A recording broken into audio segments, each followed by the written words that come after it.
Olá, pessoal. Eu sou o professor Ivan. Eu venho aqui apresentar nessa aula para vocês sobre aquisição e análise de memória no Windows.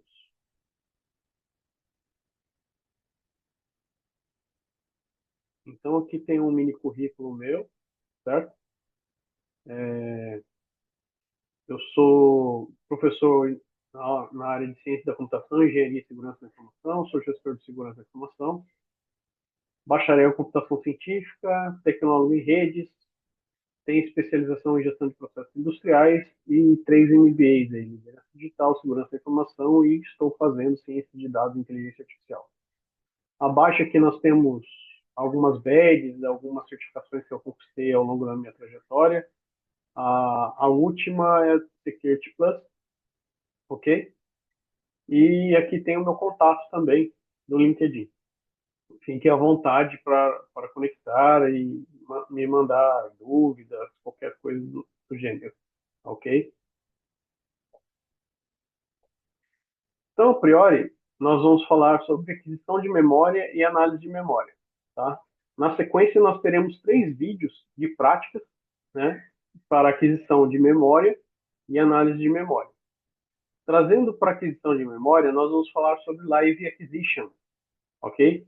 Que é a aquisição viva, né? Enquanto o computador está funcionando, para fazer uma perícia e fazer uma coleta da memória RAM desse computador, ok? Então, para esse tipo de aquisição, nós usaremos 2 ferramentas, o FTK Imager e o Dumpit. Lembrando que para aquisição a quente, é necessário aquisição viva, desculpa, é necessário que nós tenhamos em mãos ou um HD externo ou mesmo um pendrive para realizar essa coleta, tá? Até para não executarmos nenhum processo, nenhum software na máquina na qual nós vamos realizar a coleta, tá bom? O FTK Imager, nós vamos usar o FTK Imager Lite e vamos usar o Dumpit para realizar essa coleta. E depois, para a análise de memória, após a coleta realizada, nós usaremos o Volatility, onde eu demonstrarei como fazer uma análise do arquivo coletado de memória RAM e que tipos de informações nós podemos encontrar através do Volatility. Tá certo?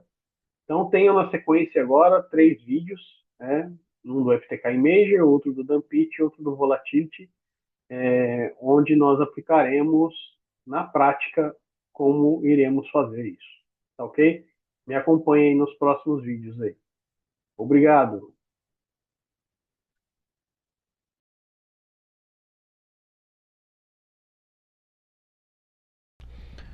Olá, meus alunos, sejam bem-vindos a mais uma aula prática das demonstrações práticas aí de execução de coleta forense.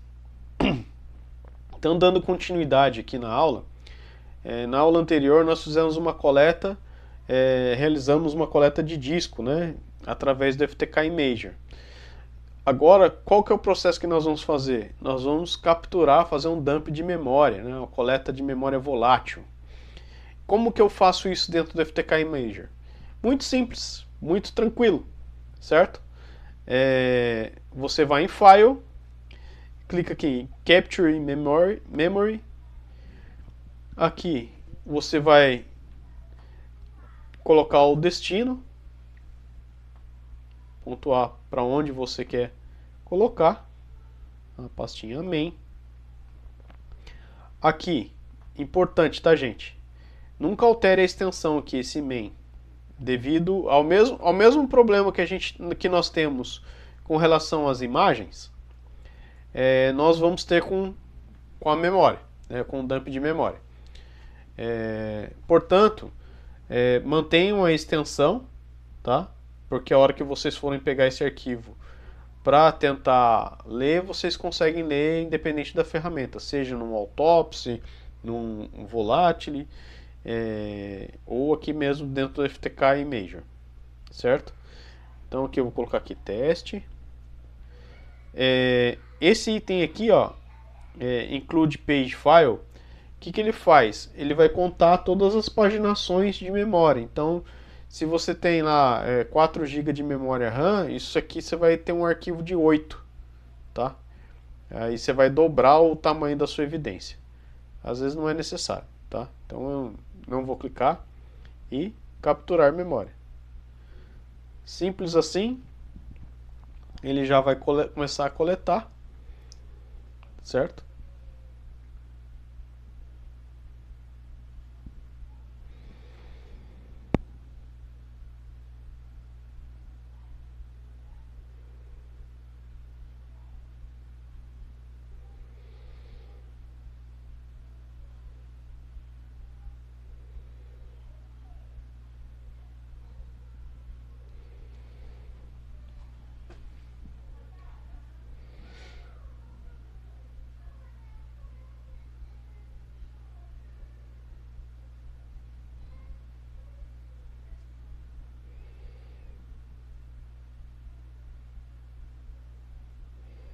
Que concluiu, já fez a captura.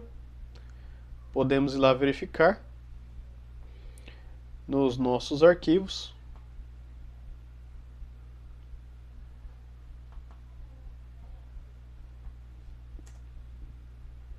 Então está aqui teste main. Se nós tentarmos abrir esse arquivo num bloco de notas,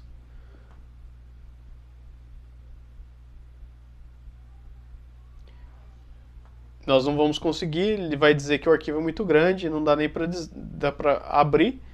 E também, ó, é um arquivo de 5 GB, né? Você não consegue identificar nada dentro desse arquivo. Vem toda a informação toda embaralhada. Então, nós podemos adicionar aqui, se nós fôssemos fazer uma análise, né? Nós podemos colocar ele aqui, pegar aqui de image, avançar, browser.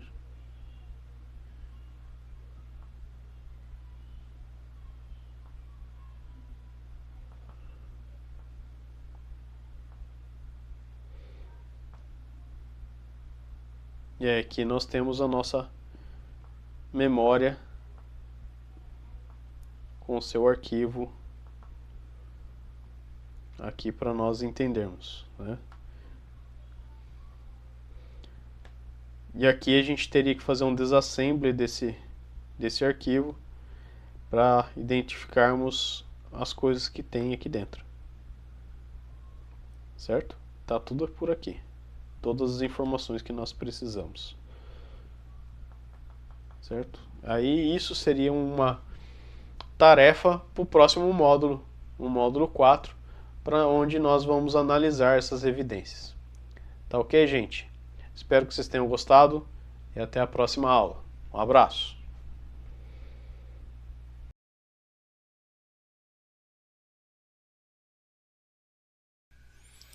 Olá, meus alunos. Espero que todos estejam bem. Eu trouxe nessa aula aqui uma ferramenta que nós não comentamos na aula teórica, né? Mas ela ajuda bastante aí para fazer a coleta do dump de memória, tá? Para um Live Acquisition, ele é um executável bem levezinho, você consegue carregar em qualquer pendrive, né? Mas lembre-se que é o seguinte, você tem que ter espaço em disco para você fazer esse dump, né? Dependendo do tamanho da memória da máquina que você irá realizar a coleta, vai ser o tamanho do arquivo que você vai construir aí, tá? Que você vai fazer, certo? Então o Dumpit, né? Esse executável aí simples aí e muito bom e muito prático. Ele é uma outra forma de realizar o dump da memória, além de usar o FTK Imager lá, você consegue usar o Dumpit. E de uma maneira bem simples, ele é via linha de comando, né? Mas só de você aqui, ó, se der 2 cliques aqui, ele já vai executar, né? Ele já está falando que eu não tenho espaço em disco para fazer a realização da cópia da memória. Tá vendo a importância que precisa para realizar? Eu preciso fazer algumas exclusões aqui para que eu consiga fazer. Só um instante.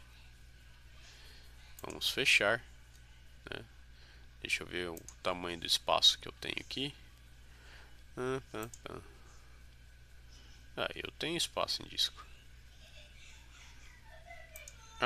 Não, desculpa, gente. Eu estou executando ele dentro do meu pendrive e ele tem pouco espaço, de fato, né? Então, vamos aqui em documentos, Saulivan, vamos aqui em main, vamos colocar ele aqui. Aí nós vamos executá-lo. Vamos lá novamente. Aí, ó, agora sim. Tá vendo? Por isso da importância, onde você for executar, para que vocês tenham espaço para armazenar. Ele já identifica o tamanho da memória que precisa ser feito o dump e verifica o espaço que você tem vazio para você armazenar. Então ele está perguntando aqui se eu quero fazer o dump, eu coloco sim e ele vai realizar. Após a realização do dump, ele vai aparecer uma mensagem dizendo que foi realizado com sucesso. Ele não demora muito, tá? Ele cria muito rápido. Notem que aqui, ó, ele está mostrando o destino aonde ele vai salvar o meu arquivo e ele vai salvar com a extensão .raw, tá? Vamos aguardar mais um pouquinho aqui.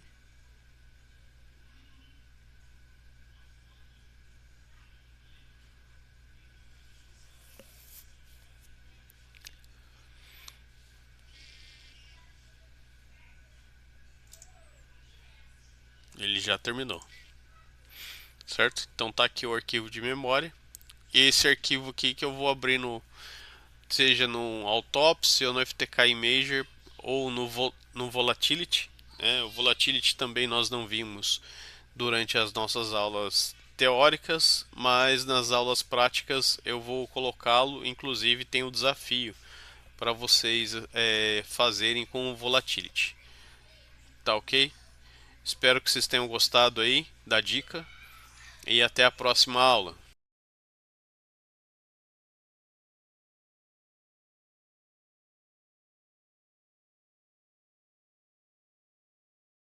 Olá, meus alunos, sejam bem-vindos a mais essa aula do capítulo 4, no item 1, onde nós iremos falar sobre o volatility do exercício que vocês precisam, né?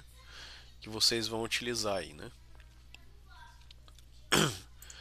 Então, quem que é o volatility? O volatility é uma ferramenta muito poderosa aí com relação à análise de dump. Então, nós podemos usar tanto o volatility 2.6 quanto o 3. O 3 ele é uma versão com interface gráfica, ele tem uns comandos diferentes do que eu vou utilizar aqui. Vocês também podem procurar na internet pelo 2.5, tá? É o que eu estou usando aqui. E também no Kane, que nós baixamos e criamos lá a interface, a máquina virtual, ele tem isso nativo, né? Também pode ser utilizado por lá, ok? Então eu tenho ele aqui instalado, aqui no Drive D. Estou aqui com o Volatility, tá? Eu renomeei o arquivo aqui, ó, para Volat, para não ficar muito grande, senão ia ficar Volatility 2.5 win.standalone. Então, para não ficar muito grande, eu coloquei ele como Volat, tá bom? Então, o primeiro comando que a gente pode executar no Volatility é o Volatility "-h". O que a gente tem no "-h"? Nós temos todos os plugins e comandos que nós podemos executar dentro do Volatility, né? Então nós temos aqui várias coisas aqui que nós vamos utilizar. Eu vou pegar alguns desses comandos aqui para ajudar vocês aqui, mostrar algumas coisas, né? Então nós temos aqui ó, o Hive List, o Hive Scan, né, o Hash Dump, o CMD Scan, o Com Scan, o Console. Então são alguns comandos pelo qual nós vamos utilizar aqui e explicar para vocês, tá bem? Então, para começar, o que nós vamos fazer? Então, volat -f que eu vou pegar o arquivo de dois pontos barra, eu vou utilizar o arquivo laptop.img e a primeira coisa que eu preciso fazer é o image info. Por que o image info? Porque eu preciso saber qual é o sistema operacional que estava sendo utilizado na máquina, né? Aí em cima disso eu vou usar um profile compatível com o sistema operacional que estava sendo utilizado na máquina, porque dessa forma o Volatility consegue identificar as variáveis dentro da memória, ou decodificar o que estava sendo armazenado na memória RAM naquele momento. Vamos aguardar um pouco. Show. Então aqui, ó, tá vendo aqui, ó, Search Profile, nós temos aqui o WinXP SP2X86. Legal. Sabendo dessa informação, então nós vamos aqui executar o profile, opa, profile igual WinXP SP286. E aí nós já vamos executar o comando ps3. O que esse comando faz? Ele vai nos trazer todos os processos que estavam sendo executados na memória, na máquina, naquele momento. Opa, eu acho que eu não coloquei o X aqui, ó. X86, não vai dar errado. Então ele consegue puxar todos os processos, os IDs dos processos que estavam sendo executados na máquina naquele momento. Então usando o profile em XP para identificar de uma forma mais rápida. Boa, já trouxe aqui, ó. Então tá vendo, ó, aqui nós temos o processo pai e o processo filho vem identado aqui certinho para identificar da onde que ele está sendo processado. Então aqui, ó, a gente tem primeiro o processo system, né? E aí o SMSS, o WinLogon, os services. Notem que aqui, ó, por exemplo, os services tem aqui o PID dele, ó, 580, e tem o PID do pai. Qual que é o PID do pai? O 528. Quem é o 528? O 528 é o WinLogon.exe, tá? Então, em cima disso, a gente consegue identificar quais eram os processos, quais os arquivos que estavam sendo executados naquele momento. Ok? Dito isso, nós podemos usar o comando get seeds. Para que serve esse comando? Para nós identificarmos quem eram os usuários que estavam executando esses processos, tá? Em cima disso, a gente consegue verificar até para uma análise de malware algum processo que não deveria estar sendo executado naquela máquina e qual usuário estava executando. Por exemplo, se vê um domain admin executando um processo que não era para estar sendo executado, aquele processo é suspeito, né? Então, para análise de resposta a incidente, isso ajuda bastante. Só um instantinho, gente. Ele vai terminar de rodar aqui.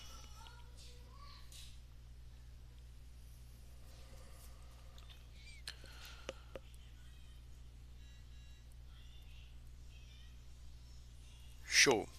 Aqui nós notamos que o perito ele rodou, ele fez uma cópia, fez uma imagem, né, da máquina, usando o comando dd antes de fazer o dump de memória, né? E nós temos aqui o usuário que ele tentou utilizar, usou o SARA, depois tentou usar o domain users, usou o administrador para executar o dd, né? Então aqui nós temos aqui, ó, todas as execuções, como que foi, ó, quem que são os executáveis, ó, Internet Explorer, né? O que ele está interagindo, os usuários, todo mundo, o SNMP, né, Local System. Então aqui a gente consegue identificar muita coisa.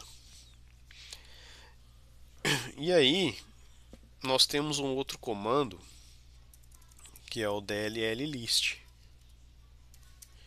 O que eu consigo com esse comando? Eu consigo descobrir de onde que esse processo estava sendo executado. Então o DLL list -p, que é o número do processo. por exemplo, vamos usar o dd.exe, vamos descobrir de onde que ele foi executado. Então, 4012, né? A gente tem um númerozinho dele aqui, ó. Então a gente dá Enter.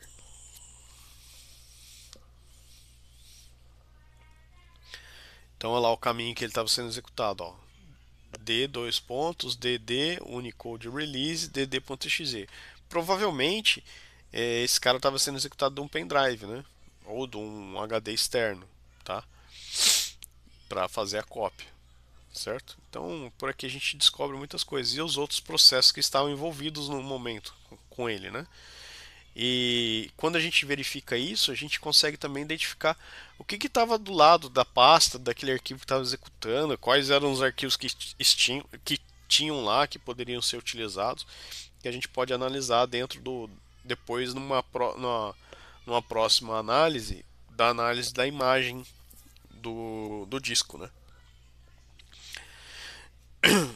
E aí a gente tem um outro comando aqui, o smdscan. O smdscan ele traz para a gente os comandos que foram executados na máquina naquele momento, né? Então a gente tem alguns comandos que foram executados, o dir, o cd, né? Naquele momento. E a gente tem um outro comando que é o consoles. O comando consoles ele traz tudo que foi executado no prompt da máquina naquele instante, né? Então aqui nós temos tudo que estava executando na máquina, tudo que foi digitado no prompt de comando, ó. Tá vendo, ó? dd release, ó. Ele saiu do documents Sara, ó, foi pro D. Então nós temos toda a execução que foi realizada lá no drive D, no prompt de comando do Windows naquele instante, tá? E nós temos também o comando hive list. O hive list, o que ele faz? Ele traz o posicionamento da memória de algumas pastas, né, de alguns arquivos. E o que a gente faz com isso, né? Através do endereço virtual, nós conseguimos puxar o hash dos usuários, né? O hash da senha dos usuários. E onde que a gente encontra o hash dos usuários? Ou na pasta SAM ou na pasta System, certo? Só aguardar ele terminar de executar aqui, que nós vamos executar esse comando. Então lá, já terminou.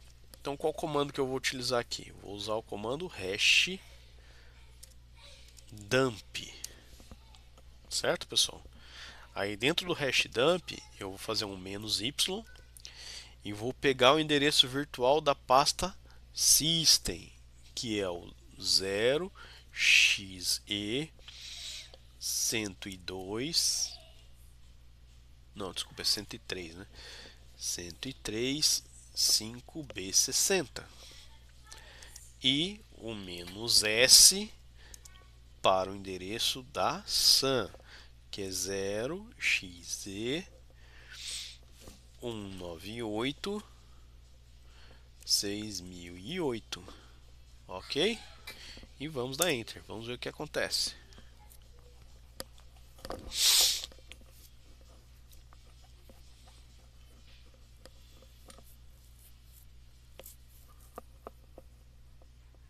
Show! Então ele trouxe o hash aqui dos usuários. Ó. Notem que está aqui os usuários administrator, guest de visitante, né? Help assistente, suporte, Phoenix, ASP.NET, Sara. Então aqui, ó, nós temos aqui o primeiro trecho é o LM hash, né? O LM hash ele é fácil de quebrar e ele não tem diferença de maiúsculo e minúsculo. Então ele consegue trazer números, variáveis, as letras e consegue trazer a senha, tá? E aqui a gente tem o NT-hash, que ele é mais seguro, mais bloqueado, tá? O LM-hash ainda permanece para modo de compatibilidade para alguns softwares ainda que necessita. E então, mas ele é mais fácil de quebrar. Então vamos tentar descobrir qual que era a senha do administrator, né? Então a gente consegue abrir aqui ó, o site ó, CrackStation. .net, certo? Vamos colocar aqui o hash. Não sou robô. Então aqui, ó, ele descobriu o tipo o LM hash, certo? O hash está aqui. E o que pode ser, ó, Neon 1996 minúsculo e o maiúsculo. Ele deu essas duas opções, por quê?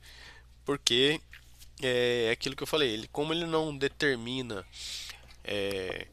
se é letra maiúscula ou minúscula, então ele colocou para a gente digitar tanto maiúsculo como minúsculo. Tá certo, gente? Vamos ver um outro usuário lá. Por exemplo, da Sara.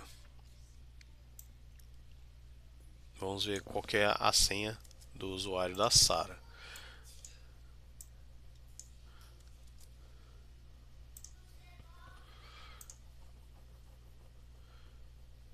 Então, nós temos aqui, ó, que a Sara não tem senha, né? O resultado é vazio, é só digitar o nome dela lá e dar Enter. Nota-se que esse hash aqui, normalmente, padrão, ele não tem senha. Então, se vocês pegarem alguma coisa AAD3B4, já sabe que possivelmente aquele usuário não tem senha. Tá certo, gente? E outro comando que nós podemos utilizar no Windows XP, tá? É o com-scan. Esse comando ele traz as comunicações dos processos, né? Quais processos estavam comunicando em rede. Então nós temos aqui as comunicações, né? Ó, o IP local da máquina, o IP remoto, onde a máquina estava comunicando, e os processos que estavam fazendo essa comunicação. Tá? Notem que aqui nós descobrimos qual era o IP que a máquina estava utilizando, ó, 192.168.2.7, aqui é a porta do serviço. E notem que a máquina que estava sendo utilizada, ela está na internet, ó, porta 80. Tá? Na maioria delas aqui, porta 80, porta 443 também. Ó. Aqui nós temos uma comunicação local, né, 127.0.0.1, a máquina estava comunicando para ela mesma. Tá? Então a gente consegue tirar todas essas possibilidades aqui e tentar identificar o que estava sendo feito. Desculpa, gente. E aí, para outros Windows, outras versões de Windows, nós temos o comando netscan, que para o Windows XP não funciona. E o com-scan só vai funcionar para o Windows XP. Tá? Então aqui já deu erro. Tá certo? Então, gente, conforme eu disse, o Volatility 2.5 que ele funciona tudo por linha de comando. O 3 vocês vão encontrar ele em interface gráfica com alguns comandos. Ele já identifica o tipo de profile do Windows e consegue trazer todas as informações para vocês via interface gráfica. Vocês conseguem copiar até os relatórios para dentro de um bloco de notas. Tá certo, gente? Espero que vocês tenham gostado e obrigado pela atenção. Até a próxima aula.